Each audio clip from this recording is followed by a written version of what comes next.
Olá! Ora, cá estou eu mais uma vez para vos falar sobre a vida e a obra de um grande autor da literatura mundial. O meu nome é Sebastião Barata e hoje vou falar-vos de Graciliano Ramos, que foi um romancista, cronista, contista, jornalista, político e memorialista brasileiro, nascido em Quebrangulo, no estado de Alagoas, em 1892 e falecido no Rio de Janeiro em 1953. Considerado um dos maiores nomes da literatura brasileira, é conhecido especialmente pela sua obra Vidas Secas. Graciliano Ramos de Oliveira nasceu em Quebrangulo, estado de Alagoas, nordeste brasileiro, em 27 de outubro de 1892. Filho de Sebastião Ramos de Oliveira e Maria Amélia Ferro Ramos, era o primogênito dos 16 irmãos de uma família de classe média do sertão nordestino que viveu em diversas cidades do Nordeste. Em 1895, a família de Graciliano Ramos mudou-se para a cidade de Buíque, no sertão de Pernambuco, e em 1899 para Viçosa, Alagoas, onde estudou no internato da cidade. Em 1904, publicou no Jornal da Escola o seu primeiro conto, O Pequeno Pedinte. Em 1905, mudou-se para Maceió, onde fez os seus estudos secundários no Colégio Interno 15 de Março, época em que desenvolveu maior interesse pela língua e pela literatura. A partir de 1906, começou a colaborar em jornais e revistas, sob diversos pseudónimos. Publicou sonetos na revista carioca O Malho e no Jornal de Alagoas de Maceió. Neste jornal, publicou diversos textos, tanto em prosa como em verso. Em 1910, no dia do seu 18º aniversário, foi com a família morar em Palmeiras dos Índios, Alagoas, onde o seu pai abriu uma loja de tecidos. Nesse ano, deu a sua primeira entrevista como escritor ao Jornal de Alagoas. No ano seguinte, colaborou no jornal Correio de Maceió. Em 1914, foi para o Rio de Janeiro para tentar a sorte na imprensa. Trabalhou como revisor dos jornais Correio da Manhã, A Tarde e O Século. Colaborou simultaneamente para o jornal fluminense Paraíba do Sul e para o Jornal de Alagoas. Em setembro de 1915, por causa da morte dos irmãos Otacília, Leonor e Clodoaldo e do sobrinho Heleno, vitimados pela epidemia da peste bubónica, voltou à pressa para Palmeiras dos Índios, Alagoas, para junto do pai, para o ajudar na atividade comercial. No ano seguinte, com 23 anos, casou-se com Maria Augusta de Barros, de 21 anos. Por falta de tempo, deixou de colaborar em periódicos. A esposa Maria Augusta morreu em 1920, devido a complicações no parto do quarto filho do casal. Em 1921, depois de 5 anos sem publicação, passou a colaborar com o semanário palmense O Índio. Em 1927, foi eleito prefeito de Palmeiras dos Índios, tendo tomado posse no início do ano seguinte. A cidade não fugia do figurino das cidades pequenas, onde o poder dos grandes senhores se sobrepunha aos interesses coletivos da população. Graciliano Ramos era um comerciante muito respeitado pela sociedade local, inclusive pela elite política, pelo que foi incentivado a concorrer por ser um nome de fora da política, tendo sido o único candidato, e foi eleito como forma de apaziguar os ânimos e diminuir a violência política que dominava as eleições naquela época. Graciliano fez uma verdadeira revolução, mas sem jeito para lidar com a oligarquia política que dominava o Brasil na época, renunciou ao cargo a 10 de abril de 1930, 2 anos depois de tomar posse. Em 1928, com 35 anos de idade, Graciliano casou-se em Palmeiras dos Índios, Alagoas, com Heloísa Leite de Medeiros, então com 18 anos, da qual viria a ter outros 4 filhos. Em 1930, depois de renunciar ao mandato de prefeito, mudou-se para Maceió com a família e foi nomeado diretor da Imprensa Oficial de Alagoas. Recomeçou também a escrever para periódicos. No final de 1931, demitiu-se do cargo de diretor da Imprensa Oficial de Alagoas e no início de 1933 foi nomeado diretor da Instrução Pública de Alagoas, cargo equivalente a secretário estadual da Educação. Os relatórios da prestação de contas que tinha escrito quando era prefeito chamaram a atenção de Augusto Frederico Schmidt, um editor carioca, pela sua qualidade literária. Este contactou-o para saber se tinha escritos que pudessem ser publicados. Então Graciliano entregou-lhe um romance que tinha escrito a partir de 1925, o qual foi publicado em 1933 com o título Caetés. É uma espécie de crónica jornalística da cidade de Palmeiras dos Índios e foi o seu primeiro romance. Não mais deixou de escrever e em 1934 publicou São Bernardo, considerado uma obra-prima da literatura brasileira. Nessa obra, Graciliano apresenta uma notável evolução de técnica e estilo e um significado aprofundamento na análise psicológica das personagens, cujo resultado é a criação de Paulo Honório, uma das mais marcantes personagens do autor. Nesse ano, morreu seu pai, Sebastião Ramos de Oliveira. Em março de 1936, Graciliano foi preso na capital alagoana, acusado de ser comunista e de apoiar a intentona de finais de 1935 contra o governo autoritário do Getúlio Vargas. Foi levado no porão de um navio para o Rio de Janeiro, onde ficou preso durante 11 meses, sendo libertado após não encontrarem nenhuma prova contra ele. Essa fase dolorosa da sua vida foi recordada em Memórias do Cárcere, que seria publicado póstumamente em 1953. A obra ultrapassa os limites pessoais para se tornar um sério depoimento da realidade brasileira, denunciando o atraso cultural e as injustiças do primeiro governo de Getúlio Vargas.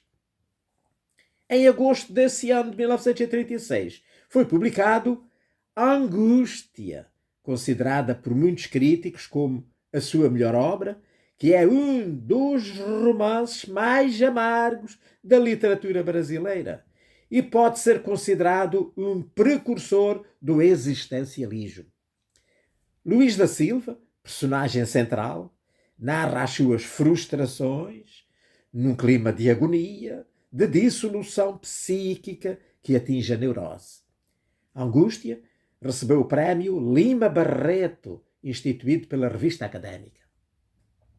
Em janeiro de 1937, depois de libertado, foi morar num quarto de uma pensão do Rio de Janeiro com a esposa e as filhas mais pequenas e escreveu A Terra dos Meninos Pelados, portanto uma história infantil, que recebeu em abril do mesmo ano o Prémio de Literatura Infantil do Ministério da Educação e que foi depois publicado no ano seguinte. Em 1938 publicou Vidas Secas, o seu quarto romance, que eu li nesta semana e de que depois vos falarei lá mais adiante. Em 1939 foi nomeado Inspetor Federal de Ensino no Rio de Janeiro. Em 1941, publicou uma série de crónicas intituladas Quadros e Costumes do Nordeste, na revista Cultura Política do Rio de Janeiro. Material que viria a ser reunido no livro publicado postumamente em 1962, com o título Videntes das Alagoas. Em outubro de 1942, recebeu o prémio Filipe de Oliveira pelo conjunto da sua obra, no jantar comemorativo dos seus 50 anos de idade. Em setembro de 1943, morreu a sua mãe, Maria Amélia Ramos, em Palmeira dos Índios, Alagoas. Em 1944 foi publicado mais um livro infanto-juvenil, Histórias de Alexandre. Em 1945 ingressou no Partido Comunista Brasileiro a convite de Luís Carlos Prestes, então secretário-geral do partido, que tinha sido o principal impulsionador da intentona de 1935 e esteve preso durante 9 anos. Ainda em 1945 publicou Infância, um relato autobiográfico. Em 1947 foi publicado Insônia, um livro de contos, e em 1951 foi eleito presidente da Associação Brasileira de Escritores. Entre abril e junho de 1952, realizou com a sua esposa, Heloísa Medeiros Ramos, algumas viagens a países europeus, incluindo Portugal, França, Checoslováquia e União Soviética. Essa experiência foi descrita no livro Viagem, que foi publicado postumamente no ano de 1954. Em setembro desse ano, foi operado sem sucesso a um cancro de pulmão em Buenos Aires, na Argentina, e em outubro regressou ao Rio de Janeiro, gravemente doente. Em janeiro de 1953, foi internado na Casa de Saúde São Vítor, no Rio de Janeiro, mas faleceu no dia 20 de março, com 60 anos, vítima do cancro. A editora José Olímpio não aproveitou a morte do Graciliano e demorou muito tempo para lançar as obras póstumas, já atrás referidas, apesar da procura por parte do público. Editou somente as Memórias do Cárcere, no ano de 1953, e Viagem, em 1954. Por isso, a viúva de Graciliano, a Heloísa Ramos, rescindiu o contrato e vendeu os direitos de publicação à editora Martins, que publicou Linhas Tortas, uma compilação de vários textos publicados em jornais na década de 60, Viventes das Alagoas, no ano de 1962, Alexandre e Outros Heróis, em 1962 também, que compilava 3 livros que o Graciliano Ramos escreveu destinados ao público infanto-juvenil. Aqueles A Terra dos Meninos Pelados, né? De 1939, e as Histórias de Alexandre, de 1944, e Pequena História da República, este que estava inédito até então. Lançou também, na década de 1960, a sua obra completa. Na década de 1980, foram publicados alguns volumes com cartas, documentos pessoais, fotografias, recortes de jornais, etc., organizados pela Heloísa, que viria a morrer no ano de 1999. Graciliano Ramos dominava bem o inglês e o francês e traduziu diversas obras importantes, entre as quais A Peste, do Albert Camus.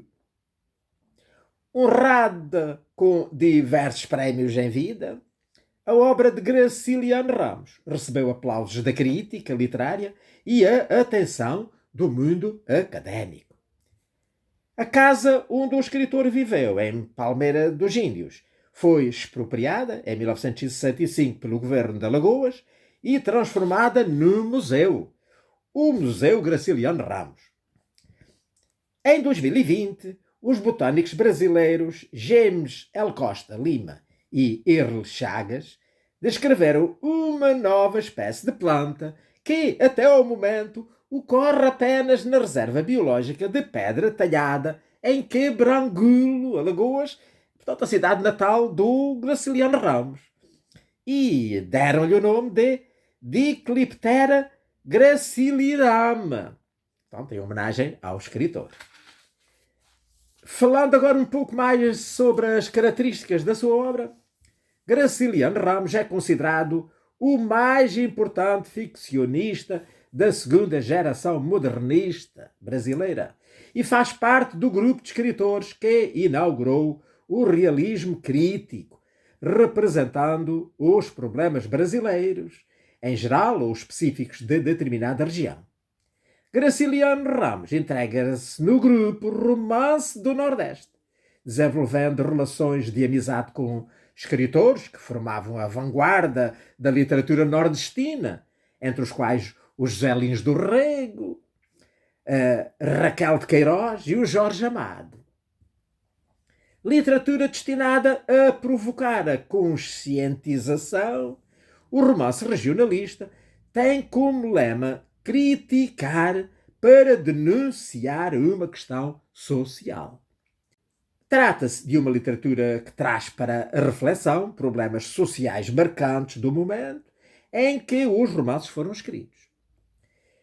Para além de uma vertente regionalista e social, as preocupações da escrita de Graciliano dirigem-se para a análise psicológica dos conflitos interiores das personagens. O interesse está diretamente voltado para o comportamento, atitudes e conduta humana, e a descrição da paisagem nasce da própria caracterização psicológica das personagens.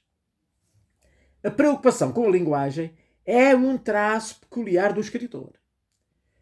Os processos de escrita que emprega marcam um estilo novo no horizonte das letras brasileiras de então. Um estilo seco, enxuto, à imagem do próprio Nordeste.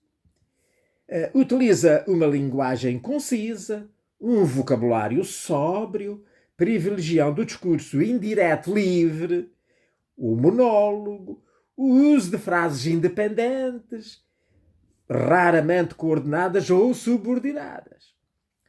Os livros de Graciliano Ramos foram traduzidos para vários países, como a Alemanha, a Argentina, os Estados Unidos, a Finlândia, a França, a Itália, a Polónia e a Rússia. Vidas Secas, São Bernardo e Memórias do Cárcere foram adaptados ao cinema. Vidas Secas, considerado um clássico da literatura brasileira, recebeu o prestigiado prémio da Fundação William Faulkner, nos Estados Unidos. Antes de falar um pouco sobre o livro que li nesta semana, portanto, As Vidas Secas, gostava de transcrever este delicioso trecho de uma carta enviada em novembro de 1937 por Graciliano Ramos a Raul Navarro, que era o seu tradutor na Argentina. Os dados biográficos é que não posso arranjar, porque não tenho biografia. Nunca fui literato.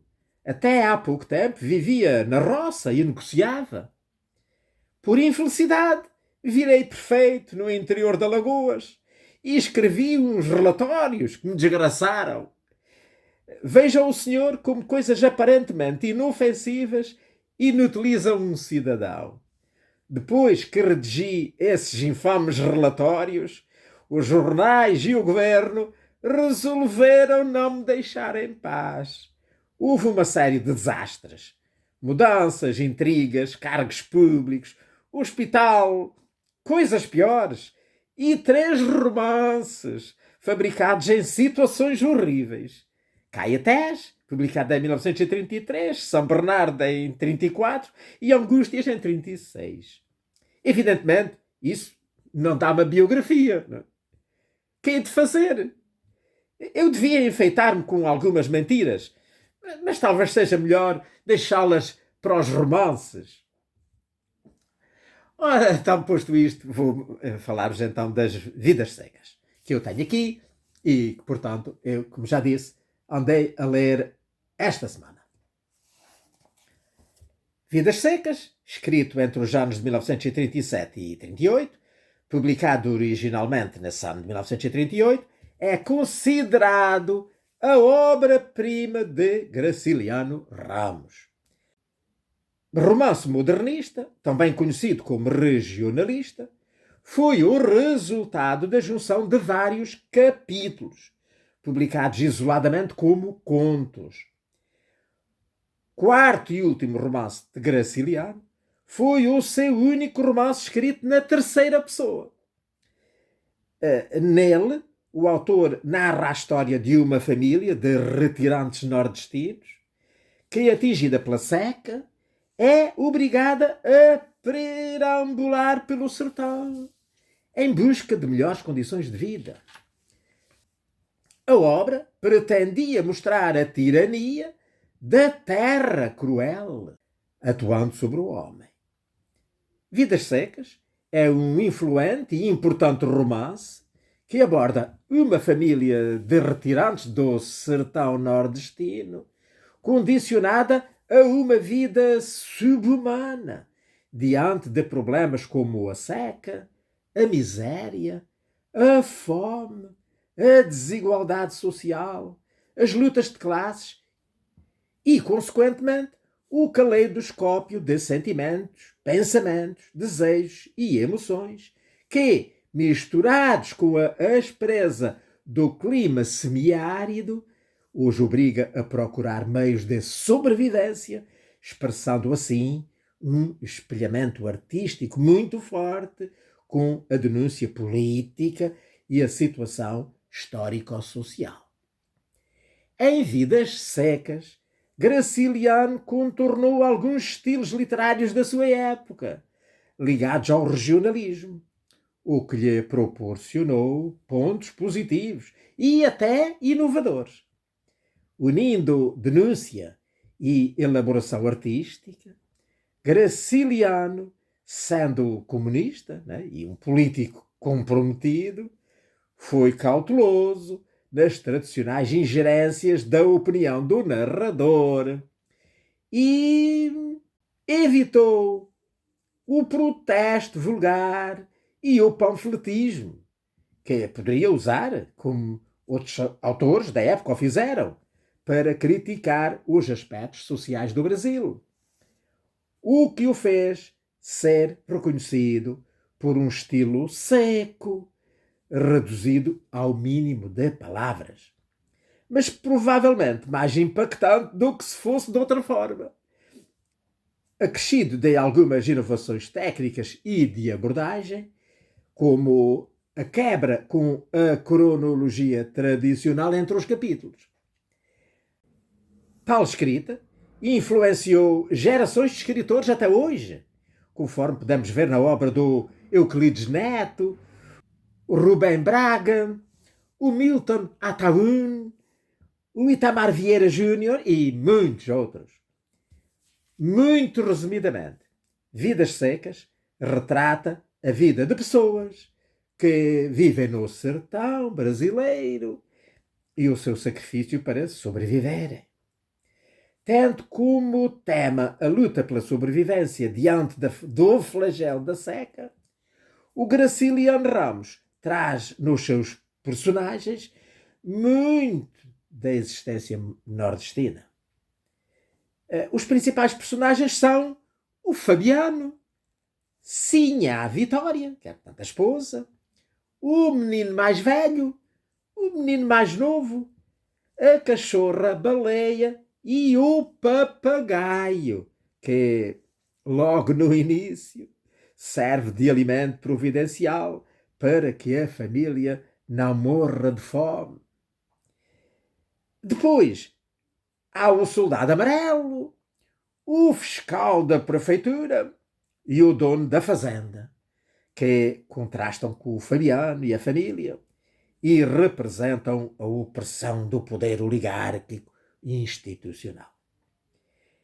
É mencionado e lembrado Tomás da Bolandeira como um exemplo dos que recusaram ser retirantes, ou seja, aqueles que não deixaram o sertão e lá continuaram, mas que não aparece aqui na história. O romance aborda fundamentalmente a problemática da seca e da opressão social no Nordeste do Brasil. A dureza da deslocação da família justifica a inutilidade da comunicação entre os seus membros, que quase não conversam e se fecham nos seus pensamentos. O facto dos meninos não terem sequer nome próprio. As dificuldades de fala do Fabiano, que prefere a relação com os animais, a relação com as pessoas, e a inquietação constante em que a família vive. Ao contrário dos romances anteriores, Vidas Secas é uma narrativa na terceira pessoa, como aliás eu já afirmei ali atrás, onde predomina o discurso indireto livre, com a finalidade de penetrar no mundo introspectivo dos personagens, já que estes não têm o domínio da linguagem necessária para estabelecer a comunicação entre si e para se defenderem dos que abusam da sua boa-fé e da sua simplicidade. Vidas Secas tem um caráter modernista, fragmentário, que não deixa de ser inovador. É um conjunto de quadros, portanto, de episódios, que acabam por se interligar, mas com uma certa autonomia, podendo mesmo ser lidos assim fora de sequência. A uniformidade apresenta-se na frequência de frases coordenadas e períodos curtos. A variação é efetivada na pormenorização constante de objetos, gestos e percepções que surpreendem. Estamos sem dúvida diante de uma obra singular, onde os personagens não passam de figurantes, onde a história é secundária e onde o próprio arranjo dos capítulos do livro obedece a um critério aleatório. Isto afirmou o poeta e ensaísta Afonso Romano de Santana. Vidas Secas foi um sucesso da crítica e do público. Tornou-se um best-seller e figura entre os livros mais importantes e influentes da literatura brasileira, tendo ganhado em 1962 o prémio da Fundação William Faulkner, tanto dos Estados Unidos, como eu já falei, como livro representativo da literatura brasileira contemporânea.